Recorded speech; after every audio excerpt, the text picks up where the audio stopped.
Hello, I'll be refuting Jay's proposition that circumcision has a negative effect on men who are circumcised. Here are her two secondary claims.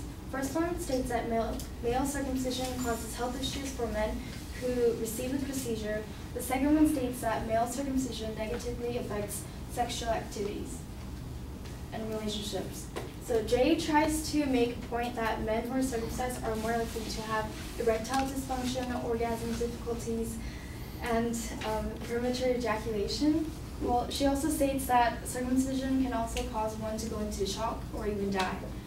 She lacks of evidence and has no statistical support, which states that men who are circumcised go through or are more likely to have these outcomes. According to the World Health Organization and American Academy of Pediatrics, the health benefits of getting circumcised outweighs its minor risks.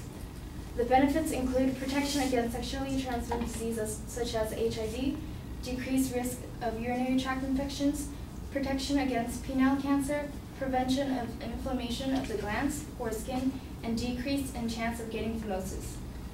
Jay's point to that shock can be caused from circumcision is very vague due to the fact that there are many different types of shocks. She did not specify what kind of shocks they get due to circumcision. Similarly, she also fails to prove statistics of males who have died from circumcision. From the U.S. statistics of birth, it states that out of approximately 4 million babies that are born, yearly about 51% are males. And so in 2010, Dr. Dan Bollinger, a researcher who is part of the Boys Health Advisory, came up with the infant mortality rate of about 117 deaths from hospital circumcision each year. That estimates to about 0.006% of deaths from circumcision. And the number 0.66% is such a tiny number compared to the 10% of males that are born with phimosis, a condition where foreskin of the penis closes over the glands. One of the solutions of phimosis is getting circumcised. A spokeswoman for Centers of Disease Control and Prevention also said that agency does not track deaths from infant circumcision because they're exceedingly rare. Next, her second claim states that male circumcision negatively affects sexual relationships. She brings up a statistic from King and Pang article, which was published in 2006, saying that 20% of 255 circumcised males reported a decline in their sex life after circumcision, and 63 found it more difficult to masturbate. Of that 63%, 48% of men have reported a decrease in pleasure. Regardless of these statistics, I found out that in King and Pang's article, it also stated that circumcision has no significant effect or differences in sexual drive, erection, and ejaculation between those men. In regards of the effect of circumcision on their sex lives, 74% reported no change, 6% answered that their sex lives got better, and 20% reported worse sex lives after circumcision.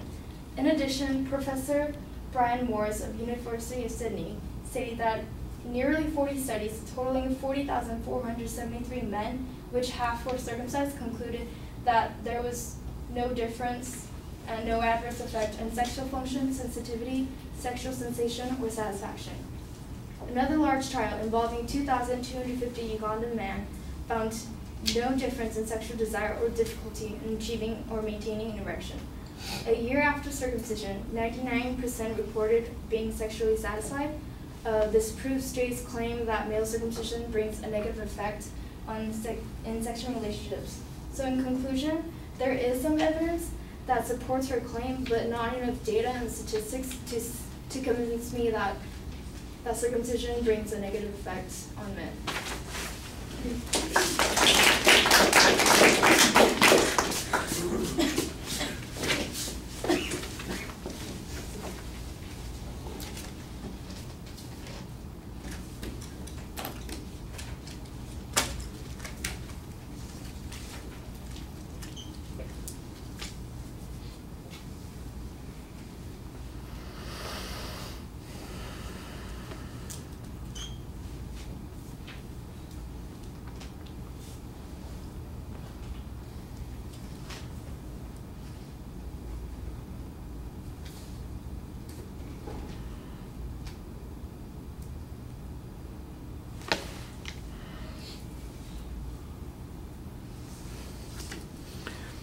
All right, you start off clear with the proposition and the secondary claims. There's a discussion of what the particular risks are, and you make an argument about a shortage of data. You've got a general comparative argument that you're making on the first point about the health benefits of circumcision. I think that that's a good counterclaim. One of the things that is potentially problematic is whatever those risks are that the advocate is talking about in terms of quantifying them. I do think that you've got the right idea on in this last section, or the second part of this section here, where you talk about the number of births that there are, the number of deaths that might be related to circumcision, and put that into context. And I especially thought that the context that, since 10% of boys are born with this other condition that is actually requires circumcision, that seems to be a mitigating factor on that particular issue.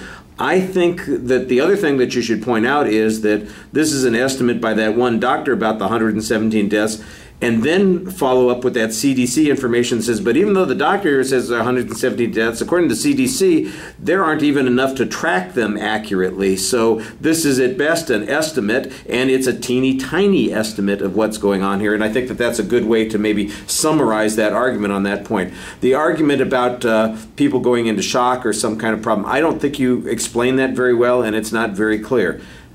All right. Now, on the second point, I thought that you did a really good job in responding to, first looking at the evidence that the advocate looked at, talking about this one study that they cited. So obviously a substantial proportion of the people in that study did not have any negative effect, and only 20% claimed to have had particular problems. Of course, there's no explanation about why they have those problems, and I think you could offer an explanation that this is really a psychological reaction that they're having rather than anything else, because when we look at other studies, we find that there is in fact none of this kind of behavior that they're talking about. And this was 200 people in China, but we've got a study that was done in Africa of almost 2,200 people that found the exact opposite conclusion. Plus we've got 40 studies that suggest that there is no significant difference in these particular factors. So as a consequence, I think the believability level on this point is really low. What's a little bit strange to me, though, is after having made very strong arguments on both the first and the second point, with perhaps better evidence than the advocate used statistically on those particular points, in your summary you basically come back and say, but she could be right.